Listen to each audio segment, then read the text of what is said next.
Good day, Virgin Islanders, at home and abroad. And Happy New Year to all viewing and listening this afternoon from wherever you are in this great paradise. I hope your new year is off to a really great start and you're doing the best you can to make it prosperous, fulfilling all of your New Year's resolutions. Joining me this afternoon is Dr. Ty Hunt Caesar on behalf of our Health Commissioner, Justa Encarnacion, for the latest COVID-19 data and information on where Virgin Islands residents can get a COVID test, free vaccine, and booster shot this week. As a matter of fact, you can get that today. But before I go to her, for the better part of the last 2 weeks, we have been experiencing a surge in cases fueled by the highly transmissible Omicron variant. At our last briefing, we announced some minor changes to our protocols to help mitigate the spread of this variant through our community.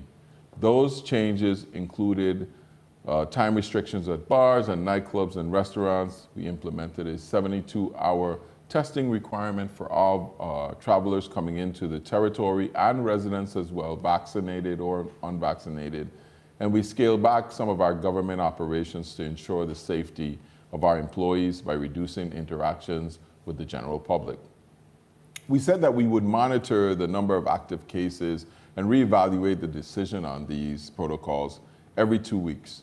We also said that we would wait a week before announcing our plans for the resumption of in-person learning at our school. I don't want to speak too quickly, but it does appear that we are beginning to see a slight plateau to that surge, and we hope that this trend continue. The interesting thing about it, as Dr. Fauci shared with us last week, is that you really are not to focus on the amount of cases you have, but rather the amount of load your hospitals can bear. And we are experiencing a lot of hospital visits, over 69 in one shift at Schneider Regional Medical Center. But for the most part, most people are complaining of body aches and fever, and those people are being attended to and not admitted to the hospital. Dr. Hunt can share with you some more information on what our hospital situation looks like, but we actually have less people in the hospital that we had last week. So that's good news. But with that, I want to announce today that all of the territory's public school students in grades pre-K through 12 will return to school on January 10th virtually. Once again, all public school will return to school on January 10th, but everyone will be virtual. We understand that there is still a number of students eligible for the vaccines who are not yet vaccinated. So if you're a parent out there, or we want to keep your children safe, go out there and get vaccinated. For all those students who have already been vaccinated, you can as well get the booster if it's been more than 6 months. We want to make sure that we have as safe as possible learning environment for all our students as well as our administrators and our teachers. I agree with everyone that the classroom is the best setting for learning. You don't have any argument there. And we plan on resuming in-person learning for all our students on Monday, January 24th. All school-based personnel are to report to their respective school campuses as scheduled this Friday, January 7th. As I mentioned earlier, we are continuing to monitor these active cases and make our respective reevaluations every 2 weeks, but this is our plan for now. But as we are seeing across the nation, the public school systems are in a similar situation almost everywhere and are going virtual. To their respective plans based on the public health situation in the states, they're doing as much as possible to try to get their students in school, but at the same time mitigate the spread. As long as the numbers continue to kind of flatten out, we had a low count yesterday relatively of 184. Last week we were getting 500, 600 a day. We think we will get a little uptick today because that was a weekend count. But we think as we move along through the week, we'll start to see the numbers flatten out a little bit. The other thing that's happening is the people are recovering rather quickly. I think it's 5 days vaccinated. So what you're seeing is week before we had 150, 200 people getting the vaccine, getting COVID. Those people will be shown as recovered. So it'll help to keep that total count kind of flat. So we also want to make sure that everybody in the territory knows that we are trying to return to regular government hours on the 10th, that's Monday, and we'll make sure that if any other changes come about, we let you know. As with every other aspect of our community, the Department of Education personnel, they have been affected by the virus too. So even though we don't have teachers in school, monitors, lunchroom workers, cafeteria workers, they're still out there being infected by the general public and community spread. And we are already taking note of shortages in terms of having teachers available, having personnel to do monitoring available. So as we go on, we're going to be assessing this staff shortages, which is one of the reasons why it's so important to have people report on Friday. So we'll have a better picture of exactly how many people we have healthy, how many people we have with COVID, and how many people are outside of the territory trying to get in. So we're going to keep making our assessments that way. But for now, remember, school is starting virtually for everyone on the 10th. And then on the 24th, we're trying to put everybody back in school. That gives us 2 weeks. But I'll let Dr. Hunt go to Dr. Hunt now and let her advise you on the latest COVID numbers and what's going on at the Department of Health. Dr. Hunt. Good afternoon, and thank you, Governor Bryan. As of January 3rd, a total of 256,112 tests have been conducted in the territory. Of those tests, 10,290 individuals have tested positive. The 7-day positivity rate is 24.34%. There are currently 2,111 active cases in the territory. Of those, 998 active cases are on St. Croix, 1,017 on St. Thomas, and 92 on St. John. 8,090 cases have recovered, and unfortunately, there have been 89 fatalities. We are seeing a high number of active cases, but also seeing a high number of recoveries daily, thankfully. I want to talk to you today as a doctor. We have the largest number of cases within the territory that we have ever had. The Omicron variant is the most contagious COVID variant to date, which is contributing to our large case numbers. We are still seeing severe infection and the need for intensive care treatment, and unfortunately, a recent death. The most significantly impacted areas are our emergency departments, or the emergency rooms, in each hospital, including Mary Keaton Smith in St. John. The lines for testing are long, and everyone wants a test. Everyone wants to get tested. The Unified Response Team is working diligently to provide the support needed for testing and management for both in and out of the hospital setting, given our limited resources in the territory while being impacted by the national and global Omicron variant surge. Here is what you should do if you become ill or exposed. The most important defense is to become vaccinated or boosted against COVID-19. So that's what you should do before you even get exposed. Data reveals that 8% of breakthrough infections that we're seeing are among vaccinated people. So more than 90% of those that we're testing are among unvaccinated people. If you find out that you've been exposed to someone who is positive for COVID, do not run out to get a test right away. You may not develop symptoms or test positive without symptoms until 2 to 5 days later. If you are vaccinated, please continue to wear a mask and just monitor closely for symptoms. You do not need to be tested unless you develop symptoms. This is critical because our testing supplies will be exhausted unless we test the people we absolutely need to test and treat. If you develop symptoms of the virus, sore throat, headache, tiredness, fatigue, or cough, these are the symptoms that are unique to the Omicron variant, you should make an appointment to get tested. You should make an appointment to get tested. However, there are also the pop-up testing sites that are available. If you sign up prior to going to the pop-up sites, your time will be shortened. So visit covid19.usvi.care/testing and click on sign up here. This is important to document your infection and ensure isolation and quarantine processes are followed throughout the territory. You do not need to go to the emergency room just because you feel sick or to get tested. You should only report to the emergency room if you are having difficulty breathing or are extremely weak. If you do not have emergency symptoms, the emergency room is not the place for you. You will be discharged with the same treatment that you would have received at home. The emergency rooms are congested with COVID patients that can safely be recovering at home. If you do not feel short of breath, please contact the Department of Health or your provider for treatment recommendations and an appointment for testing. Do not flood the emergency room. It is important to know that contact tracing will not occur in all positive cases.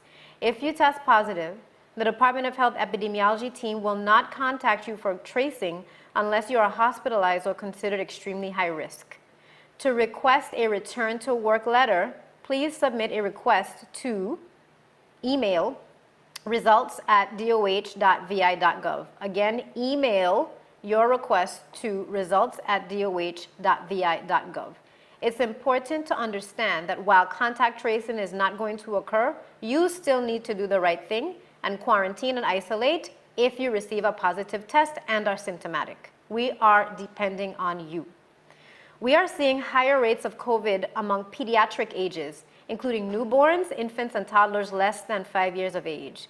This is the population that is unable to be vaccinated and are being exposed by their parents most likely. The best protection for these babies is vaccinations among parents and family members. This is a request coming directly from pediatricians in our clinic. Dr. Thomas, I heard you this morning. The nation is seeing records of hospitalizations in the pediatric population, and so are we. Currently, we have an infant hospitalized at RLS for more than 1 week. We are praying for this baby's recovery. I'm encouraging the community to use best judgment right now. Limit your exposures, wear your mask properly, and gently remind others to do the same. Do not run out for testing unless you develop symptoms. Call for medical advice rather than flooding the emergency room, unless you truly need emergency attention. Your doctor may prescribe an antiviral if you contact them, and you don't need to go to the emergency department. Clean the environment and wash your hands. If you're positive, stay home, even if a contact tracer does not call you. We are relying on you to do the right thing to limit the spread. One more thing. Businesses are required to follow the quarantine recommendations by the Department of Health Epidemiology Division. If your employees test positive, they are mandated to quarantine and should not be told by you to report to work. The department is committed to ensuring mitigation and disease spread prevention. Investigations are ongoing and your business will be held accountable under the Public Health Declaration. To finish, here are the pop-up testing locations this week. On St. Croix, Monday through Friday between 1:30 and 3:30 p.m. at the Charles Harwood Building. St. Thomas, Monday through Friday, 1:30 to 3:30 p.m. at the SRMC drive-thru location. And on St. John, we have Tuesday, today, 12 to 3, and Wednesday and Friday, today, Wednesday and Friday, between 12 and 3 at the Viper Gravel Lot, okay? So these are my 3 takeaway messages for today. Number 1, please be responsible and stay home if you're sick. Number 2, do not go to the emergency room unless you're critically ill. Don't go. And 3, prevent severe infections by getting your vaccination or going for your booster. Remember, 5 and up should get vaccinated. Let's get everybody vaccinated to safely return to school. Like the governor just mentioned, our schools will only be safe if we vaccinate all who can be vaccinated to prevent any additional setbacks and virtual learning. So thank you for your attention, and Governor Bryan, I'm here with you to take any questions. Thank you, Dr. Hunt. And I'd just like to say a special thank you to all our healthcare providers. You know, Dr. Hunt is one of our generals on the forefront of this COVID battle that we've had for 2 years. I know when a lot of you called me over the weekend or texted me, emailed about the status of the Virgin Islands and the high cases, you know, we got to have a little trust in us. We've been doing this for a while now. We could shut down everything, but we felt that we could have a very controlled spread. The way that it's spreading and people being able to recover very quickly has been very promising. Only 8% of the people who are actually tested positive are vaccinated, and most of those people have been vaccinated more than 6 months ago. And so we have control over what we're doing right now, even though the numbers count. In the hospital, I think today we have about 10 COVID patients total. between the territory, and only I think 2 of those are in the ICU. So we do have some people who are having some difficulties, but for the most part, we've been through days when we had 29, 20, 30 people in the hospital, and we are not seeing that as yet. So as we look at that, we've also trying to ease the pressure in the emergency room. You know, this is an island. We only have so many doctors, so many nurses, respiratory therapists, lab people, etc. And a lot of them are getting sick, which is we always talk to people about on why the vaccine is so, another reason why the vaccine is so important, because once our systems start to crash, like police officers get it, corrections officers get it, doctors get it, nurses get it, those people can't shut their offices. They have to go out there and fight this pandemic daily, face to face. They're meeting people they don't know. A lot of these people are sick, especially in our medical situation, whether public or private. So we're asking you, you know, when you go to if you're having trouble breathing, then please go to the emergency room. Other than that, you're okay, you have a fever, you know, you're gonna use your Tylenol and your stuff to get better. Not from my mouth, from Dr. Hunt. She's an expert on these things, has seen thousands of COVID patients over the course of this pandemic. For 2 years, we've been doing this, and like I said, you know, our methods work. What we've been doing works. So we got another 2-3 weeks of writing on this and having these high numbers, and then I think we're going to be able to see some decline and a recession of this virus. But what we don't want to do is we don't want to slow the spread so that we're doing this for the next 8 weeks by shutting down everything and letting it creep through our community. So it's at a rapid clip now, and God willing, we're going to be okay. To our people in the hospitals, 911 emergency, we've been having shortages there as well. Help is on the way. You know, every other morning we have the COVID call, and I talk to Commissioner Encarnacion, Commissioner Bushalty of Tourism daily on different issues. Ray Martinez, our Commissioner of Police. We discuss options, what we could do, sending in National Guard help with General Knox Limbacher, giving us that assistance there. Everything we can do to try to just mitigate us being in a crisis situation. So it may seem a little scary now, but trust me, we got you on this. So all you got to do is keep the faith and, you know, stay away from humans and wear your mask, wash your hands, and if you can, get vaccinated, get boosted, so we can keep it going. I'll stop now to get some questions from the press. I think we have Ernest on there, VI Consortium.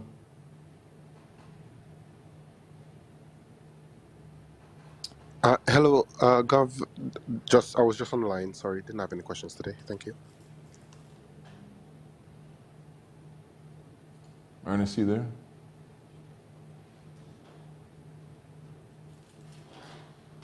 Can you hear me? Hello, Gov. Can you hear me? Yeah, I can hear you now. Yeah, I was saying I was just on the line. Didn't have any questions. Thank you.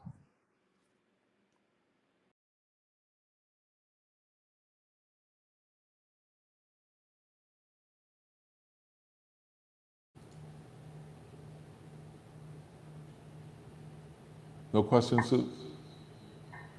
Yes. No questions, Susan? Yes. Yes, Governor. I do have questions. I'm sorry I couldn't hear you. If you gave the numbers of hospitalizations, I missed that. Doctor, can you give us those numbers again for how many are hospitalized in Schneider and in JFL? Yes, I can give those numbers. You have 3 hospitalized in JFL and 7 at RLS, and 2 are vented at RLS. Okay, and as far as the testing goes, I understand there's a lot of long lines, and we're wondering if people are being turned away because of low staffing or not enough test kits, or what can you say to that?